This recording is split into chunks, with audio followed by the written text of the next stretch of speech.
Hi everyone, welcome to the video for weeks 10 and 11 of our curriculum course. We're going to be looking at guidelines for developmentally appropriate practices this week for week 10 and our infant plan for week 11. Before I begin that, I would like to tell you that you guys did a wonderful job in this past week's assignment of the principles of child development and making connections to education and children. So great job on that.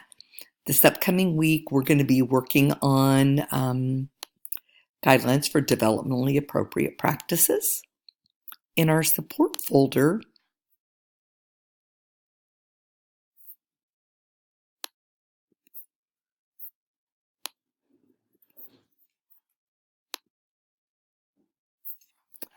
will be the form that you will use to complete this assignment.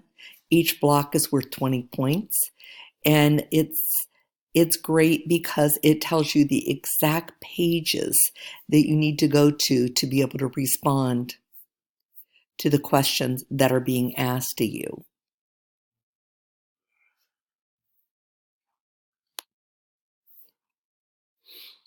So that would be dropped right here in the guidelines section. You also have a forum due this week with the initial post on Tuesday and a response post on Thursday. And for that one, it's asking how you'll implement developmentally appropriate practices into your future classroom. Please make sure that you keep your rubric handy for your discussion forums as you are working on that assignment. Week 11 is a big assignment. It's our infant plan report that will be due. And first, you'll be watching the PowerPoint.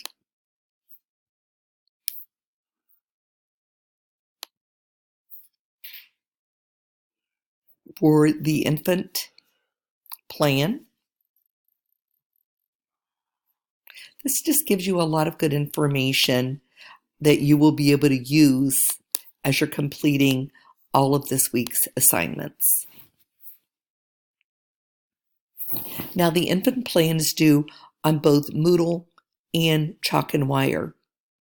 You'll notice that I have an example of an infant plan report and a support folder for the infant plan.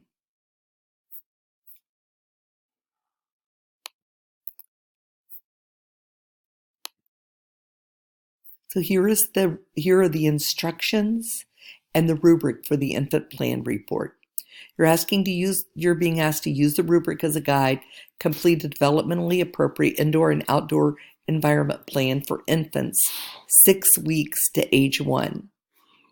Create a plan for a class of 6 students in various stages of development, and you have to have a simple line drawing map of the indoor and outdoor space included, as well as this narrative portion of explaining the plan. If you're like me, no, you don't have any great artistic abilities, and it's not necessary. You can use the word program to create it, or you can do just a simple hand sketch of it. Just the idea that you're including the information in those particular drawings that will support what you have discussed in your narrative. So you're going to use the categories below as your headings for your narrative. Cite your references and use at least 3 resources.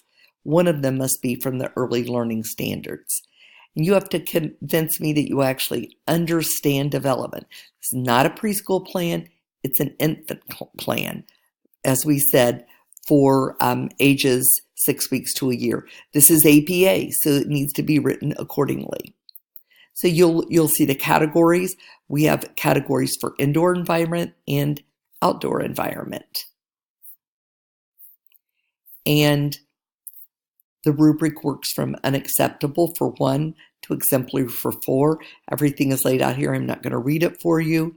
But you'll see that both the indoor and outdoor need a personal space section, a family resources, equipments and material, centers, and health and safety, as well as adaptations for children with special needs. All of that information is repeated in with the second section. So this explains how the scoring comes about, and these are the mechanical portions that are included. Spelling, grammar, headings, no citations, and so on and so on. Everything that you need should be right here in this document.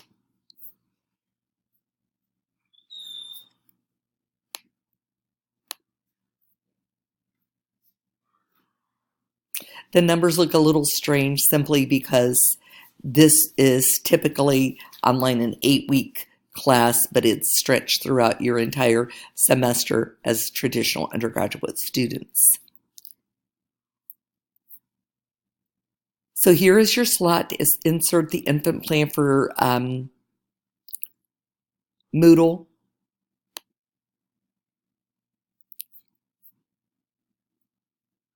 And again, it's telling you to look there in the support folder to get everything that you need.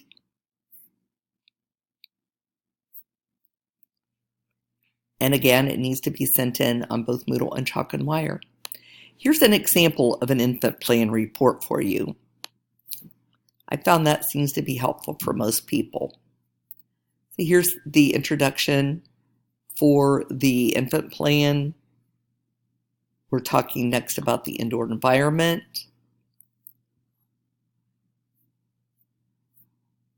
And so on. This should be helpful for you as you're looking through to set up your own report.